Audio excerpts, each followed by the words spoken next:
Look, I am a painter, but here's the thing, I haven't touched a brush in a while. Why? Because it's summer, and I don't have anything better to justify my lack of commitment to my craft. That's why I officially declare summer is for filmmaking. How is that? Well, a while ago, last year, I've made my short film ever. Yeah, well, it's a strange film, alright? But it was interesting enough to inspire my friend to make her own short film. So we brainstormed and she wrote a script. And time passed and it was time for the shoot. Yeah, by the way, we were living in a share house, so we didn't even need to do any casting or scouting. Ain't it convenient? Thus we made that movie during the summer of 2025. The movie is about a girl who's constantly being visited by the previous tenant of the room, and it's an annoyance, but the solution is... This movie made me wear women's shoes. I was the only man in a girls' team, so... And the story was about women intimacy. Fuck, I should not try to explain. Just go watch her film, link in description right after you finished this video. At first, for some reason, the team was referring and waiting for me for orders. Might be because I had made a film previously, but I wanted them to know who was the boss. And eventually my friend was fully holding the steering wheel, which to me is important, because if you have a vision for your project, you wanna be the one who pulls the trigger. The lever. I'm sorry, I'm still learning English, so correct me just in case. Anyway, we shot the film in 2 afternoons. The actresses were of course non-professional, but I think the director did a good job on capturing their own essence and use it in a way that translated well. As I said earlier, we didn't really need to scout for a location. We filmed in Boleyn's room. As the set dressing, everyone brought some stuff from their own rooms to gather and decorate. Now for sound capture. We just used the app Dolby on a smartphone and did some claps. And the sound turned pretty good, but I, as the camera operator, committed a deadly mistake. Well, I call it film because I don't know how I should call it. Same for the sound. Which you guessed, it was hell on earth to sew the pieces back together. It was worse than the Battle of Fulda. And trust me, I was there. It was tough, but I eventually made it work. Which leads us to... I was the one who made the edit of the movie, and it took me almost a year. I'm not going to pull out a set of excuses because, well, one day, maybe you will work for a Japanese company. And you will learn. You should never come up with excuses. Just do the thing. Instead of excuses, I have lessons. Lesson 1. And actually, I haven't counted the others on my script, so... Anyway, when you work on a passion project, you will have to wear multiple hats. But I still tried to have someone else involved when it was my hat to edit the movie. Basically, I've asked someone living with us if they wanted to edit the movie because this person edits videos professionally. They edit videos like for YouTube and stuff. Like this person owns their own company and shit. I thought it was a good idea to get this person involved to bring their own touch and flavor to the film, and everyone agreed, even this person. But life doesn't work like that. No, fuck no, life doesn't work like that. See, that good fella accepted because they didn't want to disappoint me, and I don't think they had any interest in doing it in the first place. Which it's not a critique, it's a fact. It was my responsibility, and I tried to have someone else carry it for me. But because of my poor choices in life, we all lost time on the full release. And then other shit happened. I had to go back to Europe, which really hit my moral. I was wandering, helpless, without a lighthouse to guide me through the darkness of the sea of life. Fuck it. At some point, and after being asked to send the movie so many times, I finally moved my ass and did what I had to do, and I immensely regret. I immensely regret, and I am ashamed. I could have done that edit day one, but I didn't. I was unreliable. And this, in the realm of creative people, is a treason, a betrayal. Like, not only I'm ashamed, but I also regret. This time we lost is lost forever. So I did the edit. I had to make really painful decisions because of my unholy method of filming. I had to sew pieces together, pieces that were doomed at first glance from the beginning. But eventually, the short film emerged, and I even did sound design and scoring. And at the end, big lessons were learned on my end. If you work with people, do what you have to do, or risk never ever working with anyone in the future. Forever.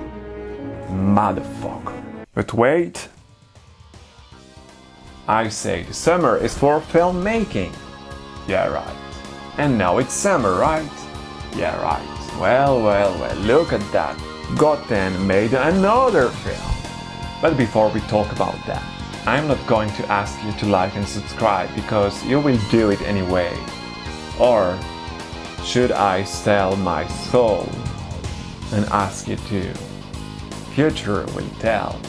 Yeah, whatever. This time I've avoided all the technical mistakes and implemented something to not make further mistakes, such as making the film in black and white. Why no colors? Because I want to have 100% agency on the colors, which at my level I can't. Is it the lack of budget? The lack of experience? I don't know. And this leads us to an important point.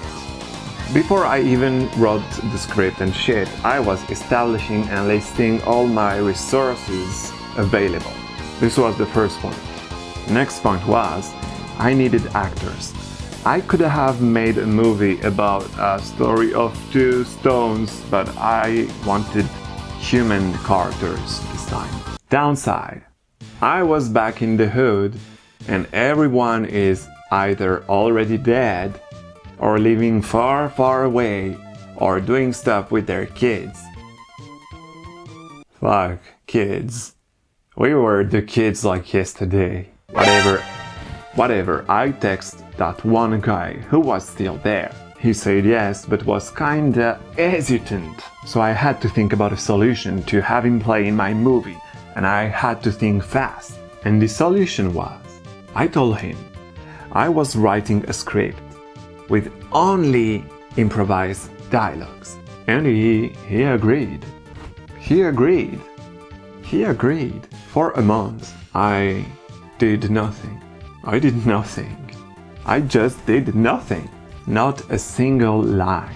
This project was about to die before even seeing daylight. So one day, I text my friend and asked him when he wanted to shoot. He said, after tomorrow. I ended up writing a script overnight, and it did actually include scripted dialogues. With the exception of one scene, I let you find which one. And here we are, going places to record that film. And this time, instead of having multiple takes recorded in one take, in one file, and having the sound file recorded over multiple takes and vice versa, I had long takes corresponding to long sound records with their names. Like we were saying the names, like scene of the whoever, take 3, take 5. And then even after, we even refined it to just say the scene number instead of the name, because if we were inventing a name each time we were shooting a take, and maybe the scene name was changing every time because the scenes only had numbers, no names. I basically refined my own method. And at the end, my friend did actually a lot of stuff. This legend wore all hats in the world. He brought us to so many places with his car. He even found a big green plastic roll we could use for green screen stuff. In 3 days, we did all the shooting, and at the end, even my girlfriend came to help us for some takes. And it was a wrap. I did the edit and music over 2 weeks or something like that. Now, do you remember when I talked about listing my resources? I could have talked about it earlier, but who doesn't like a bit of storytelling? Anyway, the resource I had at my disposition was also the fuel for the aesthetic of this movie, because I didn't have full agency over every shot's color palette, and because I didn't have as many actors as I wanted. It led me to draw my inspiration from the French New Wave, hence the movie is in French, with subtitles. Mind you, I'd even say the New Wave in general. So, because this movie was akin to what we call a pen camera, it motivated my choice to go from the 4:3 format. And what is this movie about? Excellent question. Congratulations. Well, this short film is inspired by the Japanese folktale of Urashima Taro. Urashima Taro, basically he saved someone, like the princess of the sea, and as a token of gratitude, he was invited to live in the king of the sea's palace. And he married the princess, and he stayed for a while until some point he wanted to head back home, which he did, but before he left, his former wife, the princess of the seas, gave him a box, and she warned him to never ever open that box. And so Urashima Taro went back to his village, where everyone he knew was either dead or forgot about him, because 400 years has passed, or 300. Urashima Taro was all alone. Desperate, he decided to open the box, thinking there was nothing else to lose. And boom. I think a lot of us can relate to Urashima Taro. This short film was more personal than what I want to admit. But hey, if you want to see that short film, stay tuned, because I'm going to release it on YouTube on next Sunday. I repeat, Sunday the 16th of August, year 2026. And if you're coming from the future, just click here. In the meanwhile, you can watch my other short films. Be warned, these are weird as fuck. Ciao!